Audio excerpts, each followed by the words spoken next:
Finally, let me introduce two of my colleagues to wrap up the remarks. There's a few folks in the room who know that 5 years ago, when this idea of getting involved in self-sufficiency and financial stability and independence was introduced to me as I came into this job, I resisted it. I thought our plate was full enough. We were distracted by other things. And one of the things that you learn in the United Way movement growing up is nothing good ever comes from Washington. So nothing good ever comes from United Way of America. And my job is to figure out where is the parade forming and jump in front of the parade. And these were the two parade leaders that brought to my attention and to our attention at United Way of America that, you know, there's a group of local United Ways out there now in the hundreds of local United Ways that are working on this issue. And we ought to think about it at a national level so we can take advantage of who we are, which is a local movement of volunteers and professionals in communities across the country. So first, let me introduce Mike Durkin, who's the president of Mile High United Way in Denver, a $31 million United Way that's focused on school readiness, youth success, and adult self-sufficiency. Mike.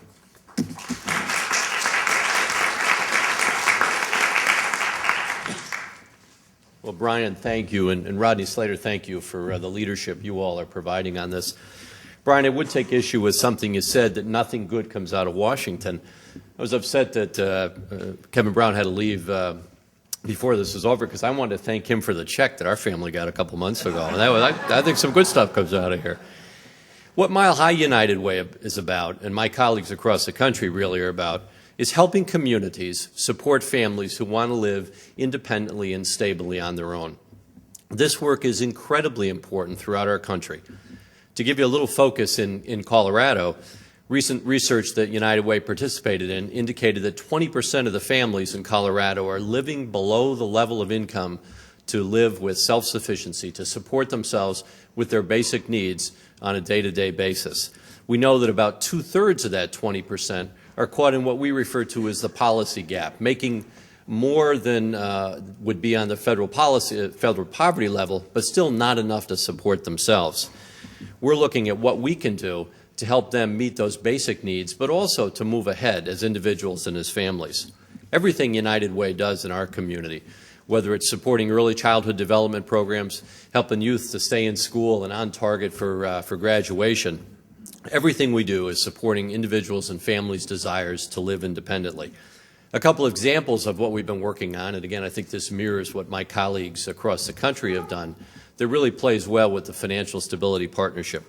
First of all, helping families to save through individual development accounts, working with low-income families to begin an ethic and a mode of savings where a little bit every month can be saved up over a period of time. They have enough money to purchase an asset towards home ownership, to start a small business, to send themselves or a member of their family to post-high school education.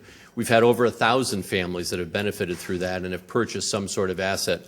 And proudly, we would tell you right now we have 300 kids ages 11 to 20 who are working on the same kinds of saving plans, beginning early, developing an ethics of savings, and being able to move on to self-sufficiency and independence.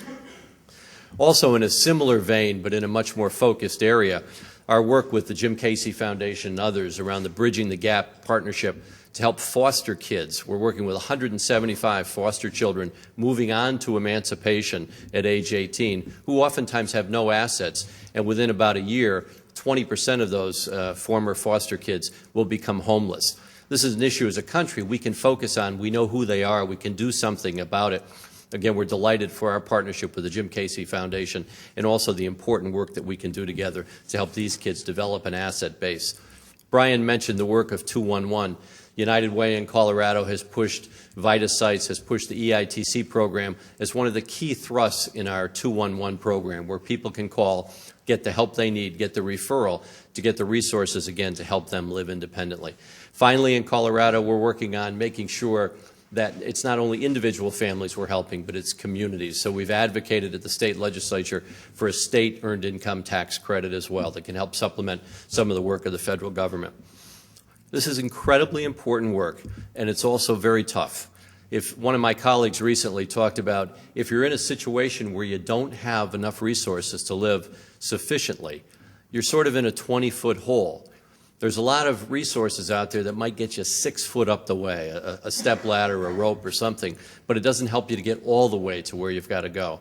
The Financial Stability Partnership that we're talking about today is going to help close that gap and give more families an opportunity to come out of the hole. In Colorado, and again, my colleagues across the country, we welcome this major step forward. We look forward to working as part of this partnership. Thank you.